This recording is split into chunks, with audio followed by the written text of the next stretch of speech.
ang tinanong ko lang naman ay very fair din dahil may 100 million peso worth na programa, yung kanyang opisina, tungkol sa pagmumudmod ng mga 1 million bags sa mga bata sa mga hard-to-reach communities at may kasamang tree planting. At ang itinanong ko ay yung 10 million peso item within that 100 million peso program budget na magdi-distribute ng isang libro na siya ang sumulat pero gagamitin ang government funds, ang taxpayers' money para ipamudmod. So, napakatamang at dapat, tingin ko, dapat lamang natanong pero gano'n ang naging sagot niya. So, for the record, ipapare-align yung 10 million pesos para doon sa Isang kaibigan. Opo, at the proper time, sa period of amendments, magpo-propose po ako ng amendment dun sa items ng program sa OVP na katulad lamang, no? Dun sa mga programa ng mga line agencies natin, including DSWD, DOH, DOLE. And yung item ng 10 million pesos para sa pagmumudmod ng mga kopya ng isang kaibigan ay pupoprosan ko rin po ng amendment. Yun naman ang purpose ng interpellation sa hearing para i-explore. Ang pagkatanong ko pa nga, yung unang tanong ay magiging willing ba ang VP na i-realign yung items na yun na mukhang duplication ng existing programs ng ibang departments. Ma'am, tama di ba? Ang mali is ibili niya yung 10 million ng librong gawa niya. Yes. What if she donates it? Okay. Use the 10 million for transportation instead of umudmod siya. Will that be allowed? Hindi ko alam kung aabot sa 10 million ang pamumudmod, ang transportation para lamang sa pamumudmod. Pero ang current budget item request ay para ibigay, ipamudmod yung mga kopya ng isang kaibigan dun sa 1 milyong mga bata.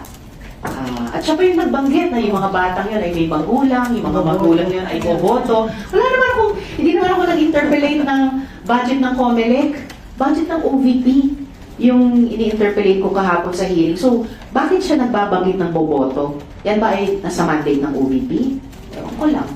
Then, nakakuha na po kayo ng libro na Ang sabi niya, bibigyan niya kami lahat ngayong araw. So, pagbibigyan ko siya ngayong maghapon. Gusto niyo ba may dedication? Hindi naman.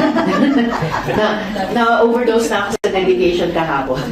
Doon po kasi, I don't know if you have seen some photos sa social media ng libro. Kasi Yes. it appeared doon sa backpage, merong mukha niya, tapos siya ay 15th Vice President of the country, a former Mayor of Davao, na former Deputy Secretary. Tapos yung last sentence is, isa siyang kaibigan. Do you think anong purpose ng libro na yun?